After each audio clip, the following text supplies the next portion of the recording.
Faysal Haajir Aadan gudoomiyaha degmada Buulo-Burde ee dowlad goboleedka Hirshabelle ayaa maanta soo gaaray magaalada Beledweyne ee caasimadda gobolka Hiiraan. Soo dhaweyn heerkeedu uu aad u sarreeyo waxaa gudoomiyaha Buulo-Burde gegida diyaaradaha Uwaas Khaliif ee Beledweyne maanta ugu sameeyay maamulka gobolka, kan degmada, odayaasha dhaqanka, dhalinyarada, haweenka iyo qeybaha kale ee bulshada rayidka gobolka. Gudoomiyaha degmada Buulo-Burde ayaa gacan qaaday dhammaan dadkii soo dhaweyntiisa qorraxda u tubnaa, waxaana intaa kadib loo soo galbiyey gudaha Beledweyne. Afhayeenka maamulka gobolka Cabdi Muumin Xiish, gudoomiyaha degmada Beledweyne Cismaan Dhicisow Dhuubow, xubno kale oo maamulka heer gobol iyo heer degmo isugu jira, odayaasha dhaqanka iyo dhalinyarada ayaa ugu horeyn hadallo soo dhaweyn ah waxa ay ka jeediyeen munaasabadda soo dhaweynta gudoomiyaha degmada Buulo-Burde ee maanta Beledweyne loogu sameeyay. maanta waxaa sharaf weyn inoo ah inaan soo dhaweyno walaalkayn Faysal gudoomiyaha degmada Buulo-Burde. walaal ku soo dhawow degmada Beledweyne deegaankaadii iyo dadkaadii oo ku jecel kugu soo dhaweynaynaa gacmo furan iyo qalbi furan baan kugu soo dhaweynaynaa. dhammaan ka soo qaybgalayaasha walaalkii Cabdi Rasuul uu yiri waaye maanta waxaan aad u soo dhaweynay anu gurmad gudoomiyaha magaalada Buulo-Burde, gudoomiyaha Faysal, gudoomiyaha Cusmaan ayaan horkacay. anoon maanta aad u soo dhaweynay ururka dhalinyarada, odayaasha, labadoonyada, waxgaradka, siyaasiyiinta dhammaan horta waxaan ku salaamay salaanta islaamka. السلام عليكم ورحمة الله وبركاته.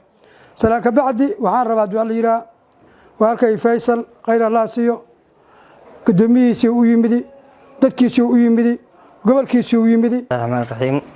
أنا أقول الله أفكر أن يرى ومانتا قدوميها Buulo-Burde إن سود وينو وسود وين مجال Beledweyne جارهن دقمة قدوميها دقمة يكون كدمان أضياش وحجارات كان بدونا دا دمان دنا يرى أدي أدي سود وين علينا قدومي سود maanta waxaan soo dhaweynay gudoomiyihii degmada Buulo-Burde mudana gudoomiye soo dhawow dalkaada ku soo dhawow. waxaan salaamayaa gudoomiyaha degmada Buulo-Burde oo safar inoogu yimid maanta magaalada Beledweyne.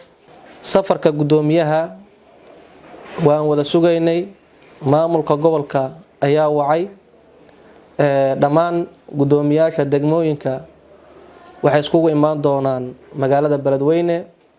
dabcan gudoomiyaha degmada ayayna marti u noqon doonaan, laakiin ulujeedka safarada gudoomiyaha ugu horeeyo gudoomiyihii degmada Buulo-Burde oo maanta soo gaaray, kuwa kalena qaarkood ay joogaan, kuwa kalena ayna soo gaari doonaan.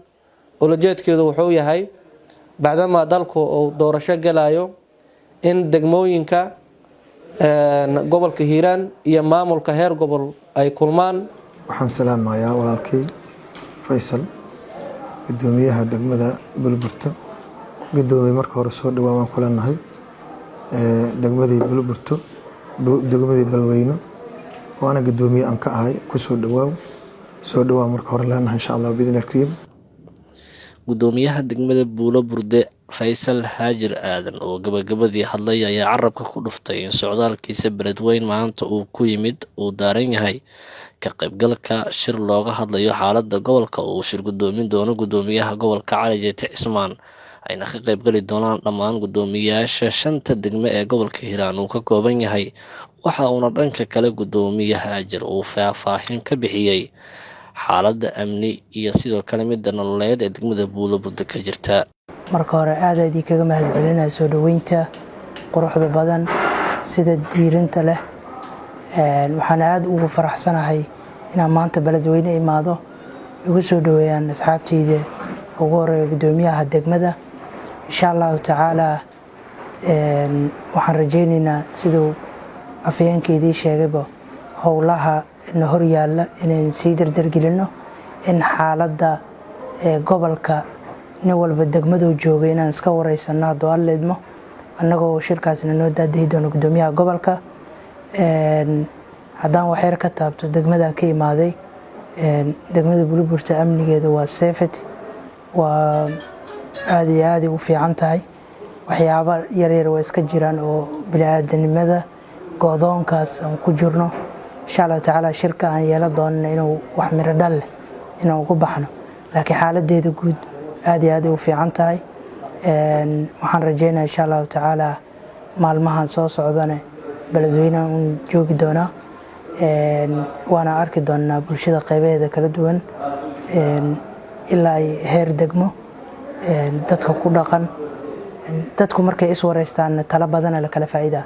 waxaan u imaaday inaan wax barto, aadaa u mahadsantihiin gudoomiye inaan wax idinka barto.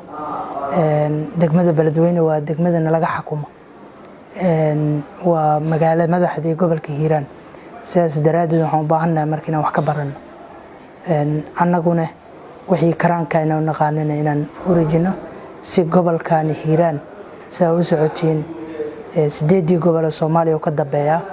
maanta Ilaahay wuxuu nimcay inaan annaga fursad u helno inaan hogaankii gobolka nalagu aaminay, bulshada nagu aamintay.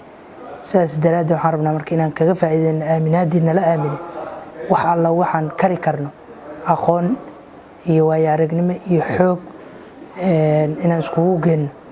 maanta 2021 la marwa, sidaas daraaddeed ma u baahnin inaan dib u laabano.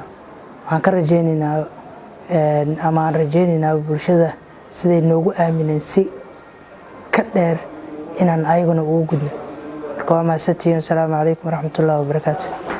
maxamed ibraahim siyaad, telefishinka caalamiga Kalson, beledweyne.